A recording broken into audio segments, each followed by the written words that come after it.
late this year. But what's the point anyway?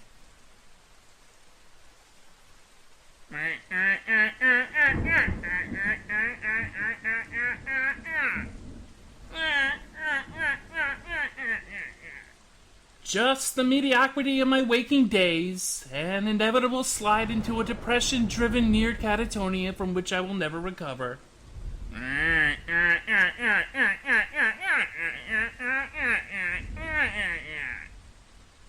Ken, just leave me alone, will you?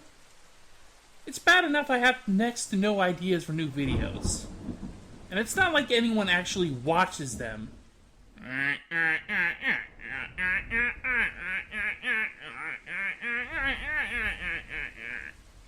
Occasionally. But I feel like it's getting kind of pointless.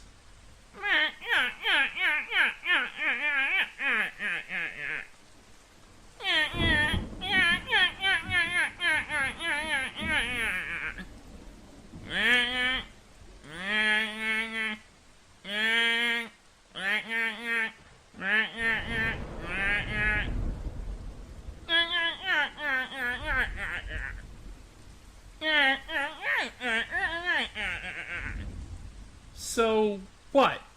You're essentially saying that we're all just killing time until time kills us. That's depressing as fuck.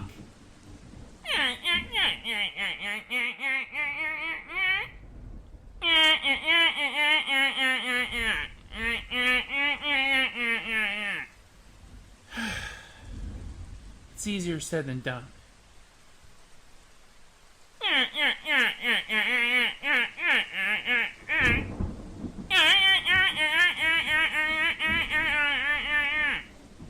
Wait, you mean... Gundam FIght? Ready? Go!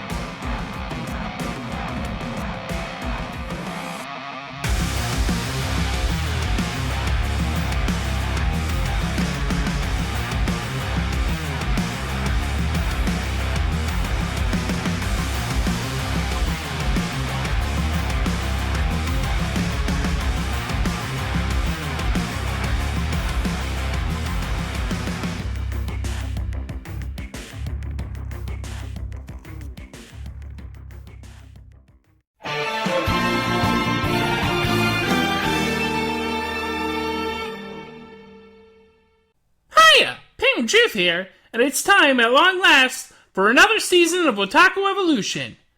I've taken more time off than I usually do, but I'm back and ready to tackle more animated fun from the land of the rising sun. Make sure to like, subscribe, and contribute to my Patreon. We're back in the Gundam franchise in these next two videos, taking on the first alternate universe Gundam anime, Yasuhiro Amagawa's super fun mobile fighter G Gundam. Amagawa was originally slated to direct a series called Pulsarino Gundam, but with the popularity of the franchise dwindling somewhat, Bandai and Sunrise decided to go with a show that would be aimed at younger kids and increase toy sales by having more different kinds of robots. Taking influence from world cinema, and specifically Chinese wuxia, go see my giant robo video, Amagawa constructed a series that was quite unconventional for Gundam, but one that he was ultimately proud to have made. G Gundam emphasizes over-the-top theatrics and martial arts action, and its aesthetic is very eclectic and colorful. Instead of tense political drama and overt war themes, it has an understated environmental message, and loves to parade its good-humored national stereotypes to create a lighter atmosphere. In this first part, I'll talk about the premise of the show and some of its characters. Some spoilers may apply, so if you've never seen this show, it might be a good idea to go check it out. The Blu-rays are out, and the Japanese version is streaming on Crunchyroll. The English dub aired back in the day on Toonami, so I guess remember that if you can't afford the Blu-rays? Shut up! In the year Future Century 60, mankind has mostly abandoned Earth to a handful of impractical-looking space colonies. International conflicts are avoided by holding a tournament every 4 years called the Gundam FIght, in which one country's representative, fighting in a giant robot, triumphs over the others, and thus chooses which nation controls space. The battles are all held planet-side, though, leaving the place a burning ruined heap of garbage. Our main character, Domon Kasshu, fights on behalf of Neo-Japan, both to represent his country of origin, as well as track down a mysterious figure from his past that has betrayed his country and fled with an experimental Gundam to Earth. While traveling the Earth, challenging various other mobile fighters, Domon, in his Shining Gundam and later in the God Gundam, finds himself making rivals into allies, and finds former allies turning enemies, all as he battles and trains to be the #1 fighter in the world. But he finds the Gundam fight is more complicated than he anticipated. High-octane action and melodrama ensue. Just look at this glorious ridiculousness!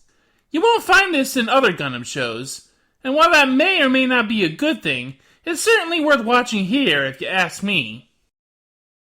Take a look now! The next Gundam is the powerful Zeus Gundam from Neo, Greece!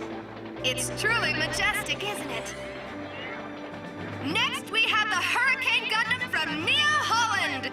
We'll see how fearsome its tremendous windmill is. This next Gundam is sure to show us great power. Toro Gundam from Neo, Spain. Domon is a moody, stubborn martial artist who hates to ask for assistance, but while he can be rather grumpy, has a soft spot or two and has a moral compass. He carries the moniker of King of Hearts, a title he inherited from his great teacher, Master Asia. As time goes on, he learns to play better with others, letting go of preconceived notions and letting himself be helped. I wouldn't call him my favorite Gundam protagonist, but I do enjoy his feistiness and ability to endure.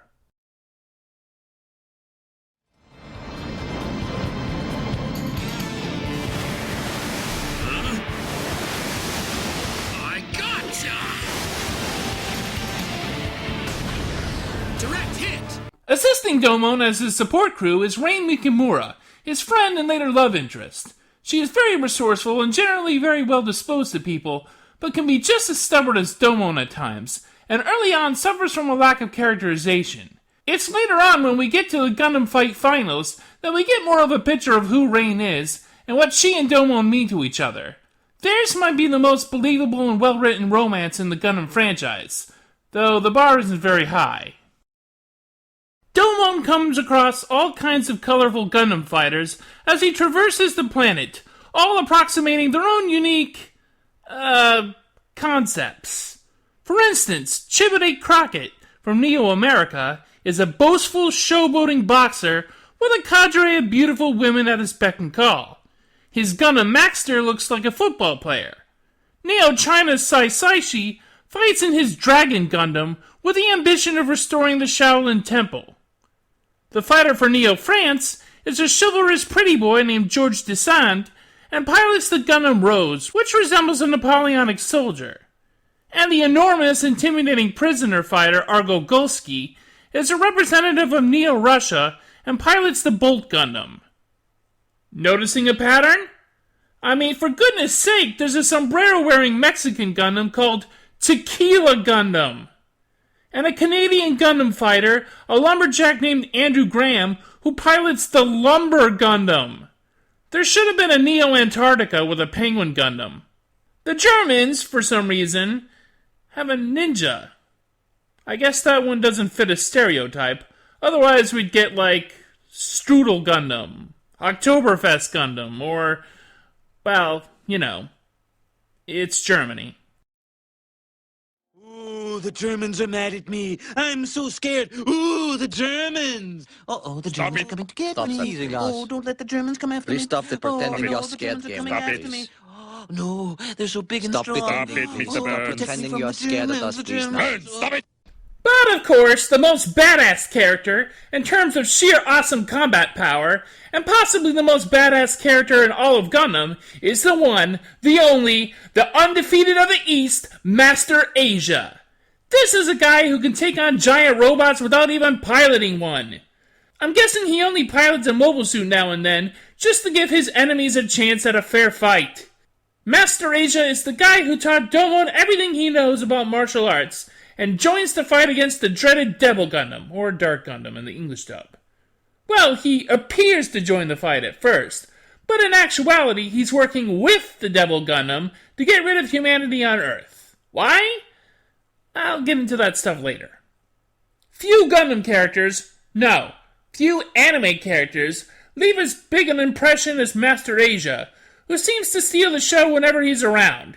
It helps that in Japanese, he's played by Yosuke Akimoto, who played villain Alberto in Giant Robo.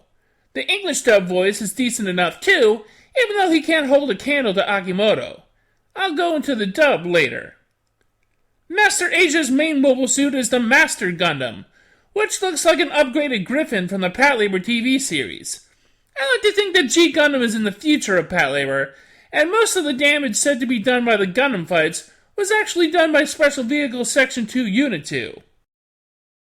One of my other favorite characters is B Beardsley, the fighter from Neo Sweden who pilots the Nobel, or Noble, Gundam, which looks suspiciously like a certain transforming magical girl. She loves a good scrap and is a fairly easygoing, fun-loving gal. Domon's first meeting with her at a video arcade is reminiscent of Maximilia's meeting in the original Macross. Here I come. Wow, she's fast. You're kidding. He managed to dodge me. Looks like I can't afford to take this fight lightly. Unfortunately for Allenby, her support crew have technology that can trigger a berserker rage in her during battle, which she does not care for, even if it is somewhat effective. She'd rather fight on her own, which is respectable, though I think the berserker thing is also pretty neat. But anyway, there's a character that has a special interest in Allenby, and he just happens to be my favorite character in the show, even more than Master Asia. I'm talking about the man, the myth, the floaty chair, Prime Minister Wang Yunfa, leader of the nation that won the last Gundam fight, Neo Hong Kong, which I guess got its independence from China at some point, and therefore leader of the world. Wang is a shady, slimy, slippery bastard, a smug, sassy, and frankly stylish baddie that I just love to see at work. Well, by work, it's mostly just him setting up matches and making snide remarks, but he's got bigger plans than just throwing a wrench in Domon's perfect record. And they involve the Devil, or Dark, Gundam. Whatever. I love this smarmy prick. You almost ended up making Domon a fatality, Mr. Wong. Our main objective has always been to determine who the strongest fighter is. If Domon is defeated, then we simply shift our focus onto the fighter who beat him, right? There's plenty of other characters too, just none worth elaborating on. Chairman Karato, Dr. Mikamura, Major Alube, who ends up being more nefarious than he appears, Chibide's ladies, George's butler, Argo's handler Natasha, Gentle Chapman, the guy from Neo Turkey, the guy who introduces every episode, I think his name is Stalker, and others. None of them are particularly important, but Natasha's pretty hot, but they're there. Next time on the G Gundam review, we'll take a look at some of the concepts, themes, and mecha of the series. Why break this up into 2 parts? Because fuck you is why! Hey, there's a lot of ground to cover in G Gundam. It's 49 episodes, and I tend to start off the year with 2-part reviews anyway. So I'll see you all back here next time for more Otaku Evolution. Until then, see ya! I want you to remember that no bastard ever won a war by dying for his country. He won it by making the other poor dumb bastard die for his country.